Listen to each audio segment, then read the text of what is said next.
We continue, and I'll never forget. What was the date last October again? Oh, on the 7th there? Yeah. The big hit on October 7th. Yeah. The day Mario Lanza died in 1959. Synchronicities found, yep. Yeah, indeed. Okay, back in just a couple. Stay right with us. Welcome back. Talking to Cliff High, and when you go to halffasthuman.com, look on the right side, and just enjoy the short articles, Loonies for Dinner. Excellent. Excellent. I wonder if there are people who have actually made that much money on artifacts like that, NASA artifacts. Who knows? Oh, I'm sure there are. Yeah. Actually, just as an aside, I'm now getting I won't call it hate mail, but the disrespect mail from a higher category of nut job. These people claiming to be former NASA engineers and computer scientists and stuff. Yeah. All right. I'm going to go back to Gerald's message, which certainly overlays with yours perfectly and has from the beginning, and that's prepare. Yeah, prepare. And time is very short, very, very, very short. Our data suggests some real hits to all kinds of systemic, life support systems in the U.S. and then, in the developed world in the January through February period of time that will be quite severe. And thank goodness we don't live in urban America. At least I don't. A lot of people would love to get out. But even if you're stuck in town, and like Gerald said, he had maps, he had gas, he was ready to go. A lot of you listening probably do. You need to have a place to go. That's an issue, yeah. It's possible. You will. The astute among you will be able to figure out when it's time to go, or at least when it looks like it's time to go, and that's probably when the time is ripe for a quick relocation. And just so if nothing happens, you go home. But you got to get ready. You can't, oh, jeez. I look at these stories, and I see who told me today? Doggone it. Somebody told me about a video camera of, or he was watching a store. Anyway, two guys kicked the door into a convenience store and broke into it. And they went in, and this person was watching them, and they came out with cigarettes and beer. Now, does that tell you where these It doesn't people give us are? much hope for our species, no. No, thank you. I hate to put it this way, but when I grew up, I'll give you a bit of personal history here, okay, and it's kind of rare, I think. I grew up as an Army brat, and one of the things that they used to do in the 50s and 60s was and by they, I mean the powers that be, at a local level, especially in the South, they had this little problem, they thought, which was integration. They've been ordered by the feds to make all these schools not quite so black. And so they, rather than put their own sons and daughters there, they just said, oh, well, we got all these Army brats here. They're used to this biracial kind of stuff. We'll put them in there, and we'll integrate the schools with these kids, right? It gave me a unique perspective on things because I was a white kid who was a minority in America in a black school, and thoroughly loved it. It was just great. But in any event, the thing was, at the time in the 50s and 60s, when you said survivalist, you were talking about people of dark skin in urban environment. The Black Panthers and some of these people were the most organized. They had community services. They had weapons. They had food stored for years. They had bunkers, and a lot of that is gone. And now, of course, it's been fractionalized. But we need to get, to a certain extent, we need to return back to that level of personal militantism that was voiced that way. The organization stuff and all of the clothing and stuff, I could never get behind. But the philosophy wasn't all bad. No, it's true. Another thing that's interesting between both your work and that of Gerald Solenius is you're both into the martial arts and understand that whole mindset, that whole philosophical approach to being prepared. That's part of it. Yeah. Very, very interesting. Well, you live a different life. I mean, if you're a martial artist, it's a calling. Been doing this stuff for 30, 40 years at this stage, and I'll be doing it till the day I die. And it's more than just simply a mindset. It is truly a way of life. Right. And you look at things differently.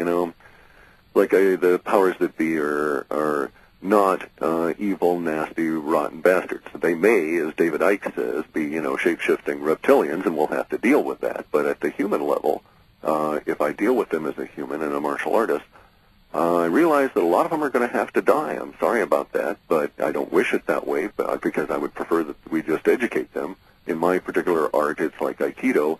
You have the option of making any and every response to an attack fatal if you so choose. But the easiest thing to do is to just keep flipping somebody over and over and over again until they get the idea that every time they stand up, you're going to roll them again into something hard. And pretty soon they just lie there, and then you can reason with them. You've gotten their attention.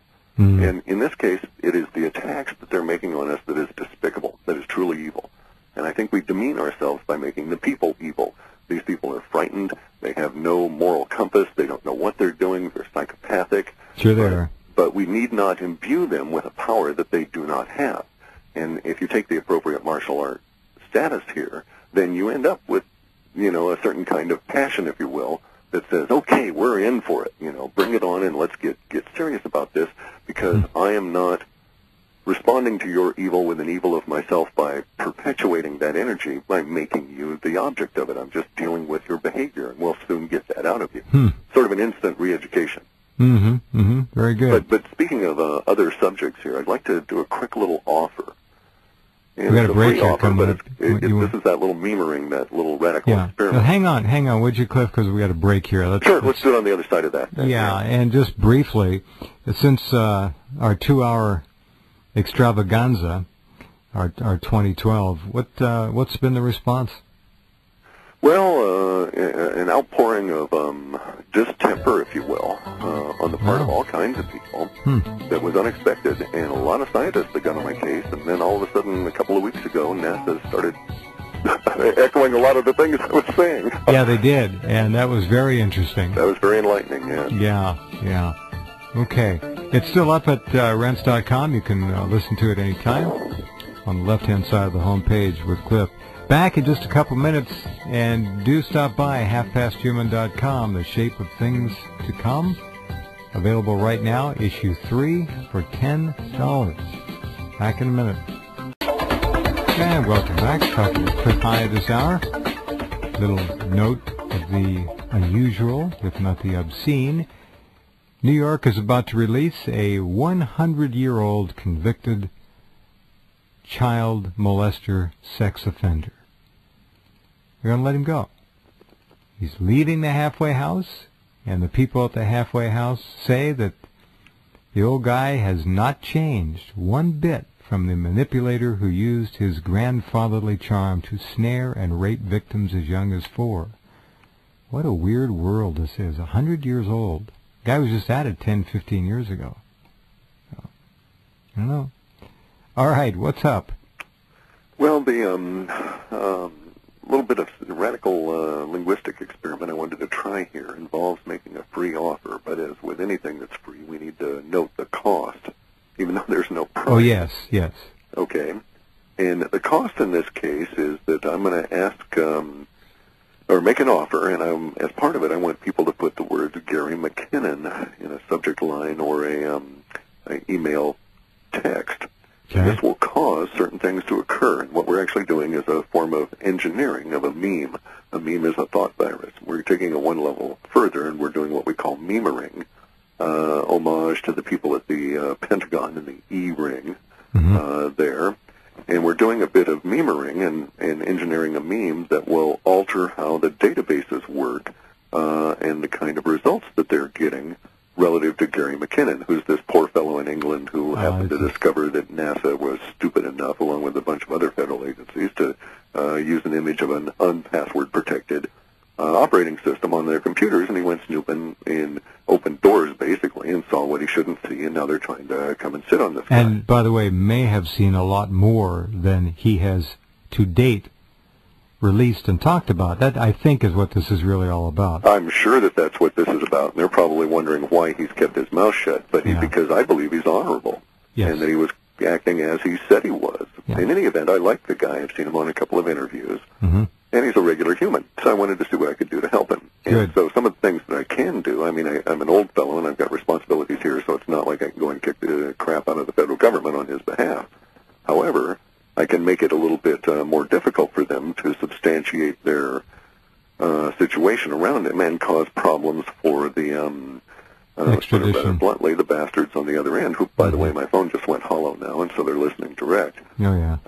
E-ring guys, I mean. But in any event, here's the cost. Anybody who responds to my offer will get linked up in this networking software that the Black Ops guys use to make a note of who talks to who about what. And it forms their, potentially, if they ever got around to doing it, and they came to scoop everybody up, they'd use that software to decide who were the most radical people that had to be scooped first. And as they do it as a result of the number of hits and based on nodes and all these kind of algorithms and stuff. And what I intended to do was monkey with some of their algorithms. And the offer that I have is that any member of, a serving member of law enforcement or the military can get a free report of mine, any one they want, current, back, any of the history ones, any of the old, more expensive ones. I give it to them for free, but the cost is they have to put Gary McKinnon in the subject line or in the body of the email, and they have to identify themselves as a serving member of law enforcement or the military. You need